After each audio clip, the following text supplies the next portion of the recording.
Hello and welcome to another episode of Transformational Blueprints, where we try to put a dent in the large number of transformation programs that fail. Hosted by me, Mario Michaels, founder and director of Synaxia Group. On this series, we will bring you unique insights drawn from first-hand experience from some of the most high-profile architecture and transformation leaders across the globe. Topics told in order to share knowledge, experiences and ideas to inspire, innovate and give back to the architecture community. So grab a coffee, sit back and relax. Welcome everybody. Today we're going to be talking to Steve Judd about the architecture of cloud computing. For those of you that don't know, Steve has worked in the tech industry for over 30 years, starting as a mainframe developer before moving on to Lotus Notes and then Java application development and architecture. The last decade, Steve has focused on cloud architecture and specifically Kubernetes. And in his current role as technical director at Vanafi Jetstack Consult, he combines tech thought leadership with platform engineering and advisory. Steve, welcome to the podcast. Brilliant. Good to be here. Thank you very much. So we always like to start with a bit of, just to give a bit of context, bit of background about yourself and your career and how you got to where you are now. Yeah, so I started work for Cadbury's straight out of university, doing COBOL and assembler and other such exciting things on mainframes for a few years. Saw the light, moved over onto a very nascent, a very young PC-based industry at the time, doing all sorts of different types of development. And then, I guess I moved around quite a bit, moved to London, did some work for some investment banks on Lotus Notes, and then joined the initial .com revolution. That was our first .com bubble, shall we say, which was kind of an interesting roller coaster. Let's just leave it at that. But after that, I started becoming, I moved over, that's when Java kicked off. So I moved into doing Java application development, moved into doing more architecture, application architecture work, especially back-end APIs. Did a load of work for various telecoms companies for quite a few years. And then probably about 10 years ago, I moved over into kind of more consulting type work. So mostly I've worked for like boutique consultancies, so Jetstack being the latest. Initially, it was Open Credo with a bit of a stint with PA Consulting in the middle. But it was that I kind of, 10 years ago was when Kubernetes kind of came out. Docker was really kicking off, and it just looked like a really exciting part of the industry to be in. You know, a lot of greenfield, a lot of patterns to be discovered, mistakes to be made, best practices to be uncovered, and so on. So I've really spent the last 10 years doing what I would call cloud architecture. Okay, very good. So you've had that mix of sort of industry, what I call commerce and industry, and then consultancy. So you would have come across a lot of architects, whether they were peers, whether they were clients, whether they were sort of direct reports into you, and we'll go on into your leadership career in a moment. So what do you think makes a great architect in today's world then? Experience. I think years ago I read this phrase and I thought, oh, that's it. I really liked it. It was strong opinions loosely held. So I think as an architect, you do need to have an opinion, and probably quite a strong opinion, but equally you should be prepared to kind of lose that opinion in the face of compelling arguments. Yep. And certainly the best architects that I've worked with or come across are those sorts of people. You know, they're willing to listen to a variety of points of view, assess the arguments, and perhaps change the way that they do things. I think it's not maybe the commonest skill, and certainly, I have to work at the loosely held bit, because it's quite easy to keep your opinion and stay a bit entrenched, right? So yeah, especially when you're right and you've been proven right over the years. Let's not get into all that. It's not about who's right or wrong, but I completely agree. I think in every sort of realm of architecture, you have to be open-minded, whether that's on technology, whether that's on process, whatever it may be. because you don't know what nobody has all the answers. So it's all about having that growth mindset of actually active listening. Why are they thinking like that? Why are they saying that? Yeah, that actually works really, really well. Great. My opinion has now changed. Or it could be, no, I'm actually really, really right. Here's the reasons why I'm being able to demonstrate it. As long as you're able to demonstrate it and influence people, then but again, you've got to be able to put your reputation on the line and your opinions on the line from that perspective. And I think this is where a lot of people get architecture wrong in some sense. And obviously, I'm not an architect. I'm purely talking from a talent perspective, but I speak to hundreds every single week, and I come across people that come from a business background, business architect background, a software engineering background, or whatever it may be, an infrastructure background, security background. The good ones have got a common thread of being interpersonal, being able to hold conversation, being able to influence key stakeholders, and less much about the technology and so on and so forth. And they're the really good ones. I think the ones that sort of hit a glass ceiling, in my personal opinions, are the ones that stick with a particular type of technology and try to put square pegs into round holes based on that technology. And that does happen quite a lot. We see it a lot in businesses. So great. So thanks very much. I just wanted to add to that. I think you're absolutely spot on. I think you've got, and this, this isn't just architecture in tech, it's everything. You've got to remain tech curious, because as you say, otherwise you kind of get stuck in a rut. So for sure. 100%. But caveat that with, limit the magpie effect as much as you can. Right. So you got to have a framework to know when to stop. You need to be understanding why you're looking at a particular technology. There needs to be this value driver behind it, because otherwise what's the point, right? We're not doing this, well, I know some people are doing it for the sake of it, but when we work in enterprises, we're not doing tech just because we like doing tech. It's got to serve make the business more profitable or more cost efficient or whatever it happens to be. So sure.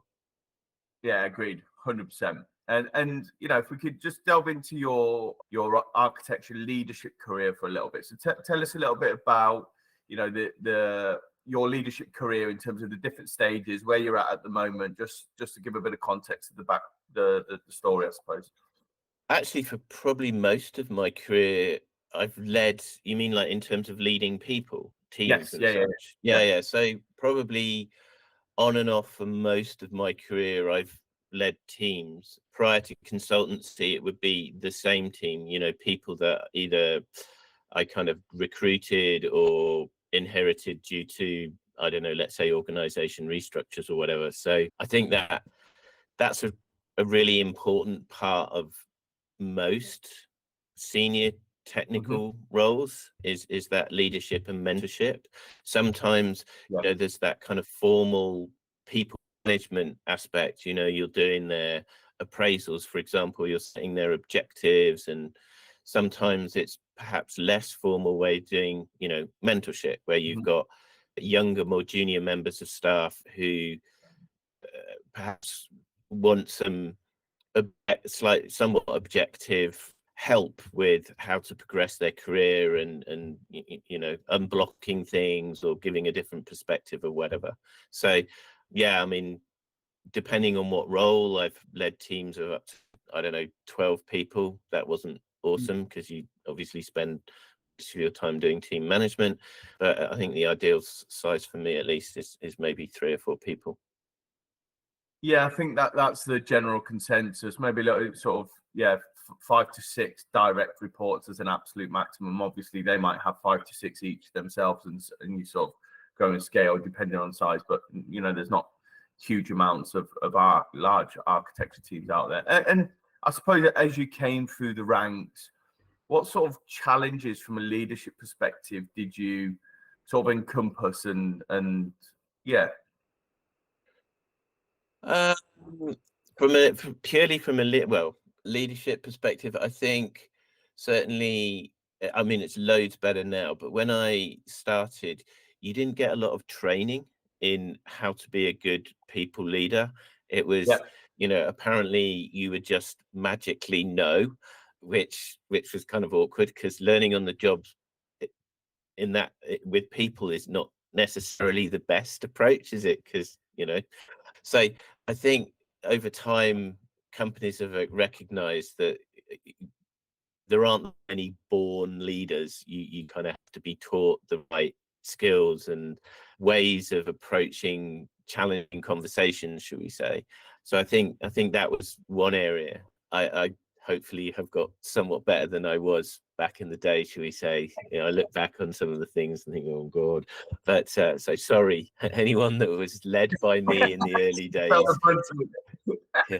I think for me, as you come through into leadership roles and bigger leadership roles, people I speak to, the biggest thing is around the mindset and how your personal mindset has to change from, in different scenarios. So initially, it might be this person doesn't necessarily know what they're doing, so I need to be really hands-on, micromanage, and then actually later on, when they not necessarily mastered that skill, but got better off at it, sorry, you can, I suppose, release the reins a little bit and so on, just without getting into the bell curve of management and so on and so forth. But just that mindset change of being able to recognize, right, that's what I need to do there, that's what I need to do there. It's less about me, it's more about them.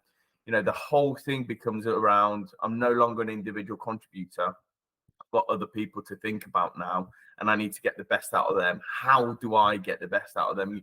Your whole rhetoric changes, I suppose, internally. And I suppose from that, you've really got to understand where your strengths are as well, because then you're then going into, we briefly touched on having your personal growth mindset around, how do I get better at handling those conversations? How do I get better at getting the best out of that person in that scenario and so on? So that it's a whole different ball game. I think you have to be very, so I think you're completely right. You need to sort of focus on setting up your team for success, each of the individual team members. Yeah. And you have to be, I think, quite transparent and honest with them. And to be honest, I think even people where you think, oh, I'm going to have a bit of an awkward conversation about how they're performing or whatever, in the very large majority of people, they kind of already know that conversation's coming along. Over the years, every so often I've had to sit down with someone where it's like, look, you're not really kind of performing to the level I'd expect. And almost without fail, this has not come as a surprise. So which I think makes it a lot easier, because obviously if you have to explain to someone who thinks they're doing a brilliant job that they're not, that's kind of probably the worst scenario ever, right? But I rarely had to do that. But I think, as you say, if you have someone that you need to kind of bring up levels or whatever, then sure, you have to focus on them more.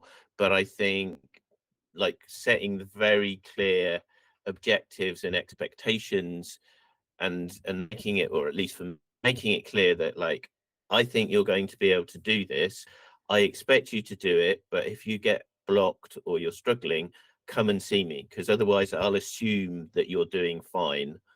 So rather and than I'm not on deadline day and say I'm struggling, like, come to me before, exactly, so I can actually help you and give me enough time. Yeah. Steve, for context, tell us a little bit about Vinarthi Jetstack then, and just because as we move into the next topic of conversation, it'll provide that context. Okay. No worries. So has been around for about 8 or 9 years. It was started by a couple of guys called Matt, who used to work at MongoDB. They spotted the opportunity that Kubernetes seemed to present. So they started Jetstack. They started doing a lot of training, Kubernetes training. They work very closely with Google. So we provide Google with a lot of the Kubernetes training, so that if customers, express interest in DKE or whatever, then quite often we'll be the ones that help them get up. And that actually kind of developed into consultancy services. So really that's what Okay. Jetstack specialize in is cloud native and Kubernetes consultancy work. And then about 4 years ago, we were bought by a security company called Venafi. They do workload identity tools around, a lot of it's basically to do with certificate management.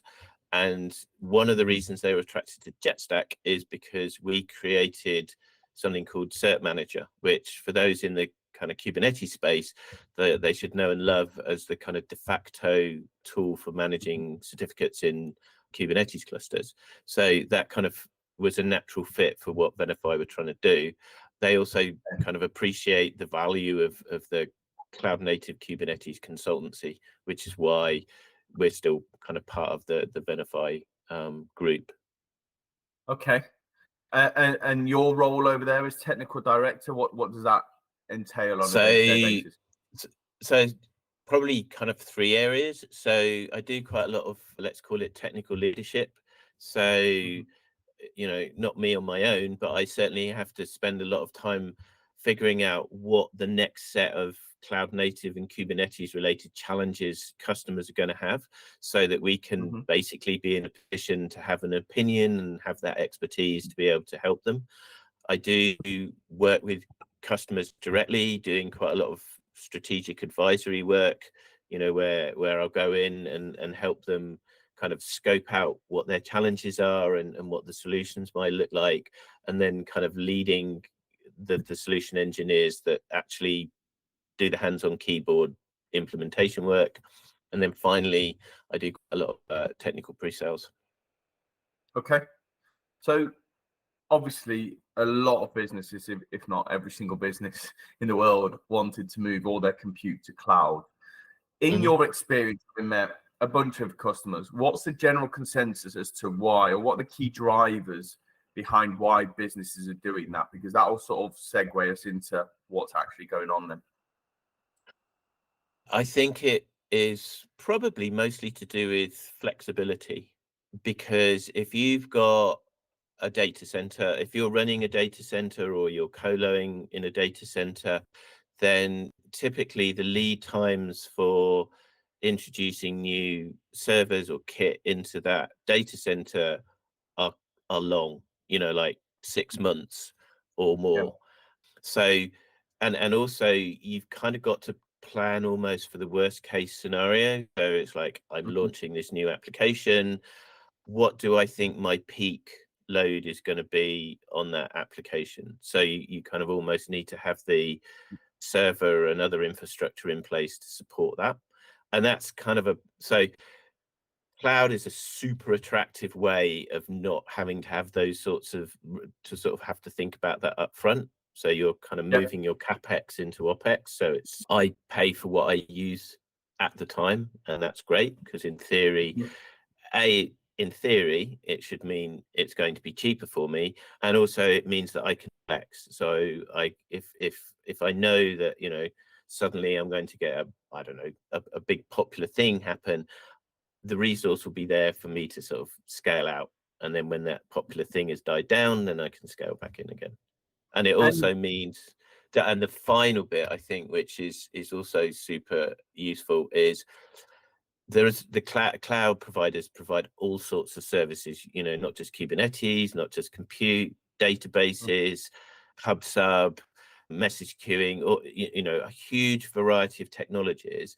And for an individual company to be able to take advantage of all of those, to get that skill set to manage all of that, it's just not really practical. So it gives them an opportunity to be flexible in what tools and tech. Okay. And do you think businesses have reaped the rewards they intended by moving to the cloud? So you would have gone into businesses at the beginning of the cloud journey, and obviously you've nailed what they wanted, and you guys are great. But equally, you probably would have gone halfway through a transformation program, or at the end of a transformation program, to make a few tweaks. Again, in your experience, from what you see, have businesses reaped the rewards they intended by moving to the cloud? Yes, they have, actually. I think that you have to go in with some maybe some of the expectations have not been quite so realistic. I think that there's some, how can I put this? We had many years up until, let's say, the beginning of 2023, we had a very different mindset. We had a very much, it was a growth mindset. So the money taps were switched on and companies were very much focused on frankly growing at all costs, which meant that, what that meant was that the focus on, let's say, controlling your cloud costs was not a priority. It was a priority to sort of deliver more features, to deliver more stuff into the cloud, and to have a platform engineering team and the developers and so on that could support all of that. And then, of course, things changed, and suddenly the grow at all costs kind of edict was replaced with, actually, we need to control our costs. And this was a very different mindset. And suddenly you've got CFOs going, so tell me about this really expensive team that you've got doing stuff in the cloud. How is that helping our business? You know, so I believe genuinely there have been quite a lot of awkward conversations. And suddenly there's been this huge focus on, okay, we need to control our cloud costs. And we don't quite know how to do that because we never had that discipline, needed to have that discipline. So we're doing quite a lot of work with customers on understanding where their costs are going in the cloud and what things they can do to make it more efficient. I mean, you know, I can't remember the exact stats, but like I think it's something like, if you've got, let's say, a data center virtual machine will average out at maybe 10% efficiency if you're lucky, right? So that's 90% unused, rough average. And you would hope that in the cloud you get a lot better, but actually the average efficiency of a Kubernetes node is probably only about 20%. So my point is, there's a lot of room for cost savings, but you have to have that discipline, and you kind of have to understand what things to tackle. And we've helped and quite there's a lot been of a change in, sorry, but you Sure. mentioned when we spoke previously that there's been a bit of a change, hasn't there, in terms of businesses used to do the whole you build it, run it, and support it. Why did that not work? Why did that not work? I think because, frankly, many developers and development teams well, first of all, they don't have the skills. Like, they're developers, they understand how to write code and design application architectures. They don't suddenly know how to provision, securely and efficiently provision services in the cloud. They don't understand how to knit them together using infrastructure as code, or how to automate it all. I mean, that's not really their job, but they were kind of expected to take that all on with that whole kind of shift left. Now, some developers really embraced it, but a lot of developers that I've worked with, development teams or whatnot, just didn't really want to do it. They did it as a thing, but they didn't have a great passion for it. So they kind of tried to spend as little time doing it as they could get away with, because they wanted to write new features and deploy them and stuff. So in essence, I think that's why it's maybe not been as successful as people were expecting it to be. So if you were to go into a business now as Venafi or Jetstack Venafi, or even just as Steve Judd, as a advisor, a cloud advisor, what would you advise instead? What would you say, this is how we need to do it, this is how we're going to get you into whatever the cloud platform is? That's kind of irrelevant, but let's assume we know what cloud platform, we know their challenges. How would you say we're going to get you into the cloud? What does that look like? I think it's the platform engineering team. For me, they're like the glue. So back in the day, you had the development team, and you had like this operations team or the sysadmin team, and it was literally throwing stuff over the fence. Almost literally.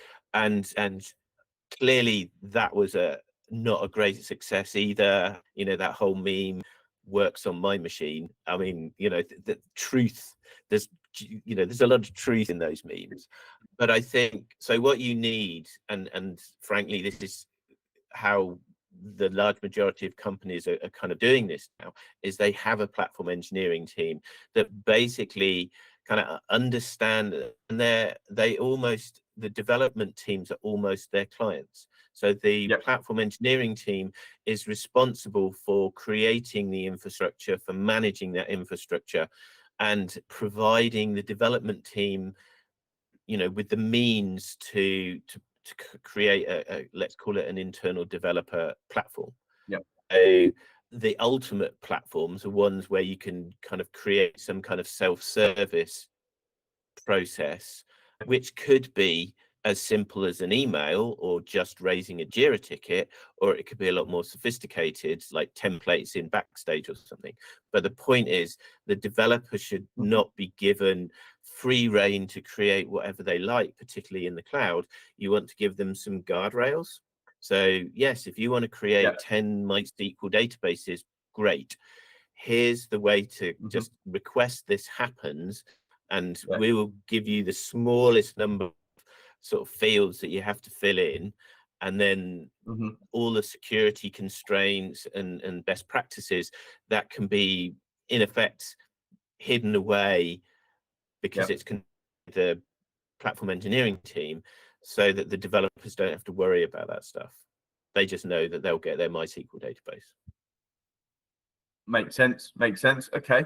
And part of your role is understanding how cloud is sort of developing and the technologies around it and so on and so forth, but also what you feel from a technology leadership perspective, the new set of challenges are going to be. So, if you had a crystal ball now, what do you think businesses that are either in the cloud, going into the cloud, whatever it may be, what do you think their sort of next set of challenges they need to really think about before making any decisions are?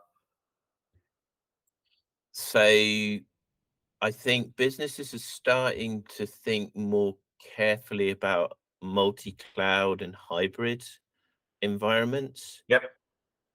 Without a doubt. And it's like, great, how do we make those interoperate? So for example, we're doing a project with a security company that have a SaaS product that used to run purely in AWS, and they've decided for some commercial reasons that they want to run it in GCP as well. So we're helping them migrate that so that it will run in both clouds. And clearly that means changing some of the underlying technologies that are being used. So we're removing the kind of AWS specific ones. It means changing ways of working and so on. So I think, and that also equally applies when you're kind of in a hybrid world, where you've got some data centers, you've got some cloud and so on. So I think, multi-cloud is definitely a thing that is now becoming much more talked about amongst, not just the financial institutions that kind of have to do it for regulatory reasons, but also other organizations are starting to realize that will probably be a better strategy for their business as well. So there's that one. There's a little thing called AI, become quite popular. So where that particularly resonates with the stuff that I do is more about, because you've got lots of data science and machine learning teams that want to run those types of workloads in the cloud, because the cloud is a brilliant place to run it, right? I mean, Google, Azure, AWS, they've all got GPU, TPU enabled compute instances. And so companies can't afford to buy their own compute instances, or the lead times are super long. So what a brilliant place to put it is in the cloud. And so there's a lot of thinking about and learning about how best to kind of utilize this compute in the cloud to run these sorts of workloads and help the data sort of analytics teams to kind of do this successfully. So I think, those are the two top of mind areas. Fine. Okay. And I don't know if you've heard about this, and they're very obviously most what they say 80% of percentages and statistics are made up. So bear with me on this one. But I read a Forbes article couple of weeks ago, and it mentioned 82 or 84% of digital transformation programs have failed. Now, again, that's a loose term. That might be failed against the original objective, and the world moves on, technology moves on, etc., etc. But ultimately, that was the headline that got me to read the article. Now, it might not be 82, 84%. It might be a lot lower, but we know that a lot of digital transformation programs do fail. And part of digital is cloud. A big part of digital actually is cloud recently, certainly over the past sort of, as you said, 5 to 10 years. Why, in your opinion, why do you think most digital transformation programs fail? And in your world, you could make that specifically around cloud if you want. Yeah, because I'll be honest, if you count every single digital transformation, I mean, just look at Birmingham City Council and their kind of Oracle transformation, which is clearly an abject failure. That's got nothing to do with the cloud. But I think perhaps there are similar sort of lessons, which is you need to be really clear on what your scope is and what your requirements are. I mean, and up front, you have to make some quite serious decisions. So if you've got a big estate on-prem, you need to really carefully look at that estate and decide, okay, of this estate, what applications am I going to abandon because they're no longer needed? What applications just aren't possible to move because it would just be ridiculously impractical to try and move them? Then of the remaining left, it's like, all right, what applications can we just lift and shift? Like literally just take it and move it into cloud. And then what applications do we need to cloud optimize? And it's quite hard doing that. If you've got a very large, especially the larger, I mean, a small organization, perhaps easier because you've got a limited estate. But if you've got a large sprawling enterprise, it gets really difficult to make those decisions because, it's quite hard to say, no, we don't need that application. You might still have 2 people using it for some reason. And then the same with the kind of whole lift and shift is, and I've talked to clients in the past where they literally just lifted and shifted and they've realized that they've kind of made life a bit more difficult for themselves. It's, and really what they should have done is a bit of cloud optimization as part of the migration.